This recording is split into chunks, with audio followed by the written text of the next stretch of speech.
مبارکہ کا مفہوم ہے کہ ایک بندے کے 3 ساتھی ہیں۔ کتنے ساتھی ہیں؟ پہلا ساتھی موت تک کا ہے۔ کب تک کا ہے؟ دوسرا ساتھی گور تک کا، گور کہتے ہیں قبر تک، اور تیسرا ساتھی ہے توڑ تک کا۔ اب وہ 3 ساتھی کون کون سے ہیں؟ نمبر 1، انسان کے پاس جو جائیداد ہے، دولت ہے، وہ منقولہ ہے یا غیر منقولہ ہے؟ وہ موویبل پراپرٹی ہے یا اموویبل پراپرٹی؟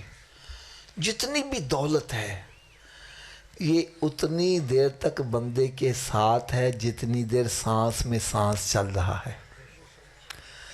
جیسے سانس کی مالا ٹوٹ جائے گی، بندے کا انتقال ہو جائے گا، تو جائیداد کا بھی انتقال ہو جائے گا۔ اب جائیداد اس کے نام نہیں رہی۔ لہذا وہ بندے جو دولت سے پیار اتنا کرتے ہیں کہ اس دولت کی محبت کی آڑ میں نماز چھوڑ دیتے ہیں، روزہ چھوڑ دیتے ہیں، زکوٰۃ نہیں دیتے، حج کرنے نہیں جاتے، اس دولت کی محبت میں اللہ تعالیٰ کو ناراض کرتے ہیں، اس کے پیارے حبیب صلی اللہ علیہ وسلم کو ناراض کرتے ہیں، اسی دولت کی خاطر چوریاں کرتے ہیں، ڈکیتیاں کرتے ہیں، سودی کاروبار چلاتے ہیں، اسی دولت کی خاطر قبضہ گروپ بنائے ہوئے ہیں، مکانوں پر قبضے، دکانوں پر قبضے، جائیدادوں پر قبضے۔ بلکہ اگر میں یہ کہہ دوں تو بے جا نہ ہوگا، ابا جی فوت ہو جائے تو رشتہ دار اکٹھے ہو جاتے ہیں۔ بھائی کہتا ہے بہن سے، بہن حصہ چاہیے کہ بھائی چاہیے؟ میں صحیح کہہ رہا ہوں غلط کہہ رہا ہوں؟ بہن حصہ چاہیے کہ بھائی چاہیے؟ اگر بہن نے کہہ دیا جی حصہ، تو رشتہ داری ختم۔ حضرت جی تاڑیو پہننے لگ دیو، چھڑو آفت جی پہن کا دی جن نے حصہ لے لیا۔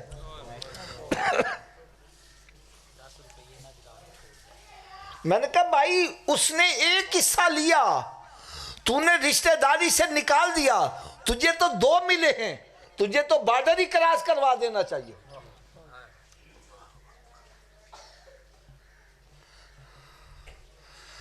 شرم نہیں آتی؟ جس کو رب تعالیٰ حصے دار بنا رہا ہے، تو کون ہے حصہ چھیننے والا؟ سورہ نساء ہے 4 پارہ، اور اس کا پہلا رکوع ہے سورہ نساء کا۔ اللہ رب العزت نے قرآن مجید میں ارشاد فرمایا، ان الذین یاکلون اموال الیتامی ظلما انما یاکلون فی بطونہم نارا۔ فرمایا جو یتیم کا مال ظلمن کھاتا ہے اپنے پیٹ میں آگ بھر رہا ہے۔ بظاہر تو چرگا کھا رہا ہے، مرغا کھا رہا ہے، روسٹ بروسٹ کھا رہا ہے، بظاہر تو کڑائی کھا رہا ہے، حقیقت میں تو آگ کھا رہا ہے۔ ارے یہی آگ تجھے دنیا میں جلائے گی، راتوں کو نیند نہیں آئے گی، یہی آگ قبر میں جلائے گی، یہی میدان محشر میں جلائے گی، یہی جہنم کے اندر جلائے گی۔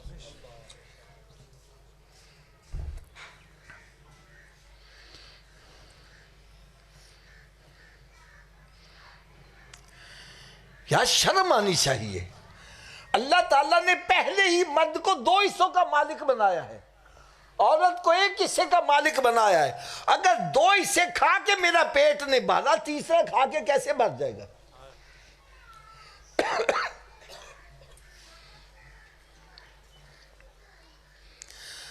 آپ نے ایک نام سنا ہوگا، شاہ عبداللطیف بھٹائی رحمۃ اللہ تعالی علیہ، سندھ حیدرآباد کے بہت بڑے بزرگ، یہ سندھی زبان کے صوفی شاعر ہیں۔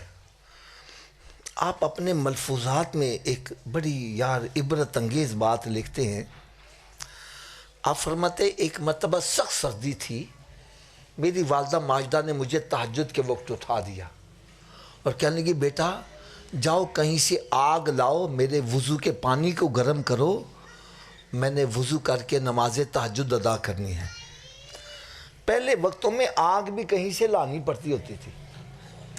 کہنے لگا میں اٹھا، پورا گاؤں پھرا، کہیں سے آگ نہ ملی.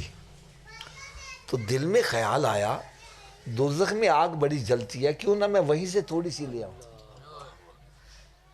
اللہ کے ولی سے پرواز کی، دوزخ کے درمان کے پاس چلے گئے.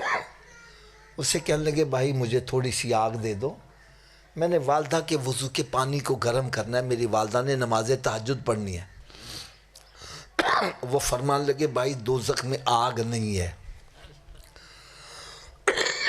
دوزخ میں آگ، کہنے لگا دوزخ میں آگ نہیں تو پھر دوزخیوں کو سزا کیسے ملے گی. کہنے لگا جو دوزخی دوزخ میں آئے گا اپنی آگ اپنے ساتھ ہی لے کر آئے گا. وہ یتیموں کا مال کھانے کی آگ ہوگی، وہ نماز نہ پڑھنے کی آگ ہوگی، وہ زنا کرنے کی آگ ہوگی، وہ شراب پینے کی آگ ہوگی، وہ جوا کھیلنے کی آگ ہوگی، وہ ماں باپ کی نافرمانی کی آگ ہوگی، وہ عورتوں کے ساتھ ظلم و زیادتی کرنے کی آگ ہوگی. ارے یہ آگ دنیا میں بھی جلاتی ہے، قبر حشر میں بھی یہی جلائے گی. یار مسجد میں بیٹھے ہو بات سچی کرنا، ہم نے اپنے ہاتھوں سے کتنے بندوں کو قبروں میں اتارا ہے کہ نہیں اتارا؟ کسی قبر میں آگ دیکھی ہے؟ بولو تو صحیح یار. اس کا مطلب ہے قبر میں کچھ نہیں ہے، سب کچھ بندے کے اندر ہے. بندہ جاتا ہے تو وہی قبر جنت کے باغوں میں باغ بن جاتی ہے، بندہ جاتا ہے وہی قبر دوزخ کے گڑھوں میں گڑھا بن جاتی ہے.